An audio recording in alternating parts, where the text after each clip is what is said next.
Hello नमस्कार दोस्तों, मैं कौशलेन सिंह समस्त सम्मानित जनों का आपके अपने यूट्यूब चैनल पर हार्दिक स्वागत व अभिनंदन करता हूं। आज हम BEd first year first semester के तृतीय paper technological perspective of education के यूनिवर्सिटी एग्ज़ाम पेपर 2017 पर चर्चा करेंगे। जैसा आप यहाँ देख रहे हैं स्क्रीन पर कि जो आपको समयावधि मिलेगी, जो टाइम ड्यूरेशन रहेगा वो 3 आवर्स का रहेगा और जो मैक्सिमम मार्क्स होंगे इस पेपर के लिए वह 80 मार्क्स होंगे। अब इसके अंतर्गत जो महत्वपूर्ण सूचना यह है कि जैसा आप यहाँ देख रहे हैं लिखा हुआ है कि कुल 5 प्रश्नों के उत्तर दीजिए।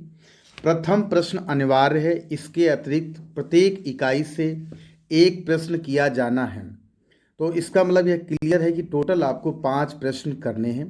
पहला जो है वो कंपलसरी प्रश्न है, उसके बाद 4 यूनिट होंगी और प्रत्येक यूनिट से आपको एक एक प्रश्न करना अनिवार्य होगा।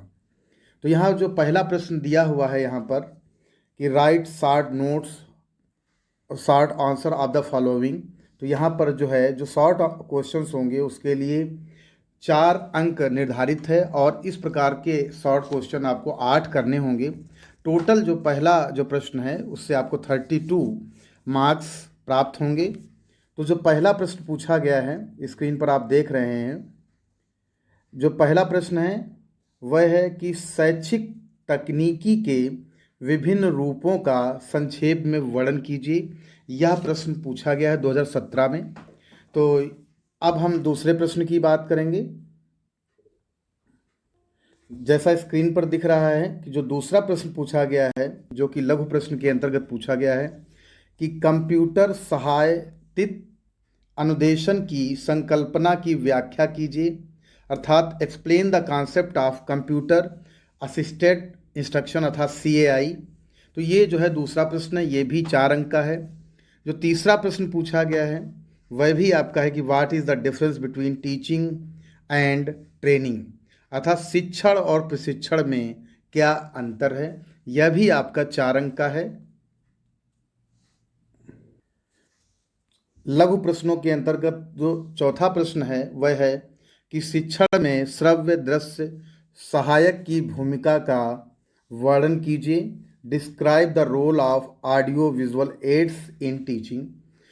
और इसके बाद जो पांचवा प्रश्न है वह है कि फ्लेंडर के अंतःक्रिया के 10 वर्गों की सूची बनाइए, in list 10 categories of Flanders interaction analysis. तो इसके लिए भी आपको 4 अंक मिलेंगे।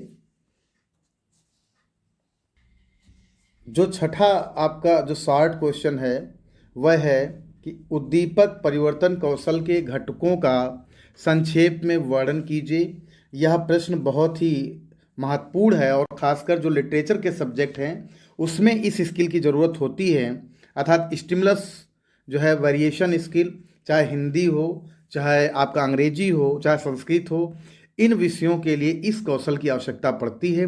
तो इसके बारे में आपको संक्षेप में बताना है। तो यह प्रश्न भी बहुत इम्पॉर्टेंट है और ये 4 अंक का है। इसके बाद जो 7वां प्रश्न है वह है कि explain the syntax of advance organiser model, अर्थात अग्रिम संगठक प्रतिमान की संरचना की व्याख्या कीजिए। यह भी जो 7वां प्रश्न है आपका, यह 4 अंक का है आपका। लघु प्रश्नों के अंतर्गत जो अंतिम प्रश्न है वह है आपका कि आभासी कक्षा कक्ष क्या है, और खासकर कोविड-19 में इस प्रकार की कक्षा कक्ष की बहुत ज़्यादा आवश्यकताएं भी हैं। और यहाँ पर दिया है कि what are the virtual classrooms. तो बहुत ही महत्वपूर्ण प्रश्न है ये आने वाले समय में भी आपसे पूछा जा सकता है। इस प्रकार आपसे टोटल 8 लघु प्रश्न था, 60 क्वेश्चंस पूछे गए जिनको कि आपको आंसर देना है और प्रत्येक लघु जो प्रश्न है वह आपका 4 अंक का है। अब आप यहाँ पर हम जो लॉन्ग क्वेश्चन हैं उनके बारे में बात करेंगे। तो यहाँ पर जैसे पहले आप देख रहे हैं कि जो फर्स्ट यूनिट है, तो फर्स्ट यूनिट में आपको 2 प्रश्न पूछे जाएंगे, उसमें से आपको एक प्रश्न करना होगा। और यहाँ जो लॉन्ग क्वेश्चन है उसके लिए निर्धारित आपका 12 अंक है।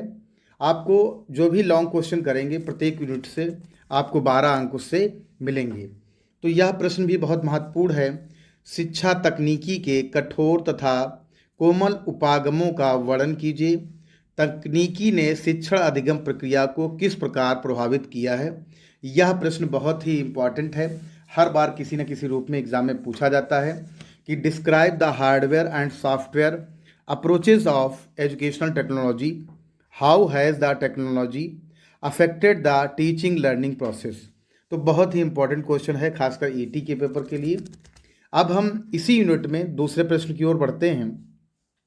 दूसरा प्रश्न जैसे आप देख रहे हैं यहाँ पर दिया हुआ है कि discuss in detail the various method modes and styles prevalent for carrying out e learning, अर्थात ई लर्निंग के संपादन हेतु प्रयोग में लाए जाने वाले विभिन्न प्रारूपों तथा तरीकों का विस्तार से वर्णन कीजिए।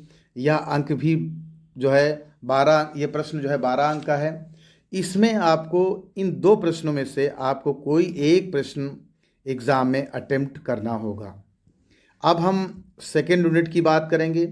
तो सेकेंड यूनिट में जैसे आप देख रहे हैं ये पहला प्रश्न है, इसमें भी आपको 2 प्रश्न मिलेंगे और प्रत्येक प्रश्न 12 अंक का होगा और उसमें से आपको एक ही प्रश्न अटेम्प्ट करना है। तो यहाँ पर जैसा आप देख रहे हैं कि चौथा जो प्रश्न है आपका वह है कि शिक्षण के स्तरों से आप क्या समझते हैं। इन स्तरों का उल्लेख कीजिए तथा इनकी प्रमुख विशेषताओं की चर्चा कीजिए। यह प्रश्न भी बहुत ही इम्पॉर्टेंट है, खासकर जो है यूनिट सेकंड से, तो जिसमें लिखा हुआ कि लेवल्स ऑफ टीचिंग को आपको यहाँ पर बताना है। अब सेकंड यूनिट के अंतर्गत ही हम दूसरे प्रश्न की ओर बढ़ेंगे। जो दूसरा प्रश्न है सेकेंड यूनिट में वह है कि शिक्षण अधिगम प्रक्रिया के लिए प्रयुक्त विभिन्न शिक्षण विधियों एवं व्यूह रचनाओं के नाम बताइए। इनमें से किसी एक की विस्तार से चर्चा कीजिए।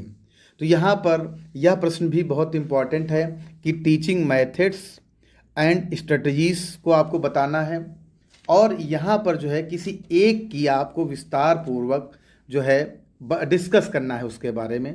तो यह भी आपका जो प्रश्न है वो 12 अंक का है। तो जो सेकेंड यूनिट है आपकी, सेकेंड यूनिट में आपको जो दो क्वेश्चंस दिए हैं इनके ही प्रश्न आपको इसमें से कोई एक को आपको हल करना होगा। अब हम यूनिट थर्ड की बात करेंगे। जैसा आपके सामने स्क्रीन पर यूनिट थर्ड भी दिया हुआ है, तो यूनिट थर्ड में भी आपको 2 प्रश्न मिलेंगे और प्रत्येक प्रश्न इसमें भी आपको 12 अंक का होगा, जैसा यहाँ पर दिया हुआ है।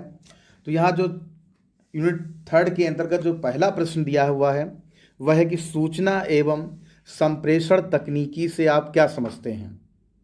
हमारी विद्यालय व्यवस्था में इसकी उपादेयता की विस्तार से चर्चा कीजिए। तो यहाँ पर यह प्रश्न भी बहुत महत्वपूर्ण है। What do you understand by information and communication technology, अर्थात आईसीटी के बारे में आपको यहाँ पर बताना है। यह बहुत ही महत्वपूर्ण है, खासकर ईटी के पॉइंट ऑफ व्यू से तो बहुत ज़्यादा महत्वपूर्ण है। तो यह प्रश्न यूनिट थर्ड का है। इसी यूनिट में जो अगला प्रश्न है वह है माइक्रो टीचिंग, जो कि आपको कराई जाएगी आगे नेक्स्ट ईयर में।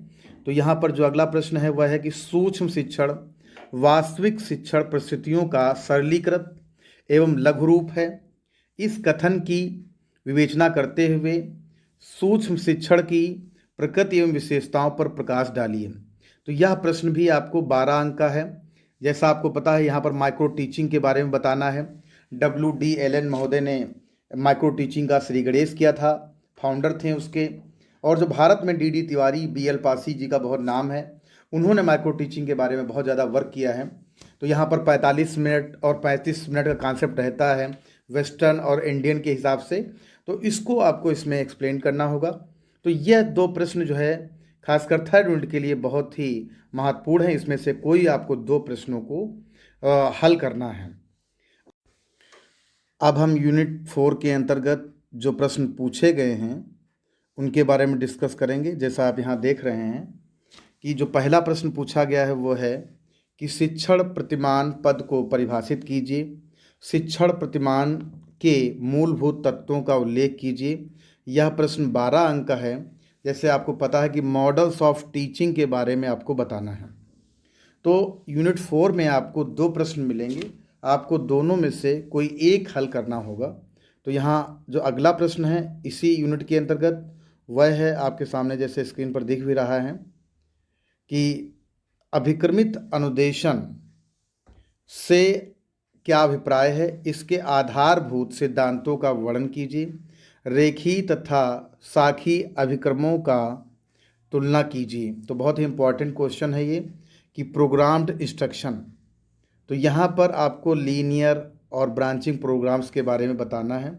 तो इस प्रकार से जो 4th यूनिट है उसके अंतर्गत आपको 2 प्रश्न पूछे गए हैं, तो आपको एक करना है, जो कि दोनों ही बहुत महत्वपूर्ण हैं। हर बार इन दोनों प्रश्नों से कोई ना कोई एक प्रश्न एग्जाम में ज़रूर पूछा जाता है, चाहे मॉडल्स ऑफ टीचिंग पूछा जाए यूनिट 4 से और चाहे प्रोग्राम इंस्ट्रक्शन से पूछा जाए। अगर आप मेरे चैनल पर पहली बार आए हैं तो सब्सक्राइब अवश्य कर लें, व अगर आपको मेरा वीडियो पसंद आया हो तो लाइक शेयर ज़रूर करें व बेल आइकॉन को भी प्रेस कर लें, जिससे आपको मेरे नए वीडियो का नोटिफिकेशन सबसे पहले मिल सके। धन्यवाद। नमस्कार दोस्तों।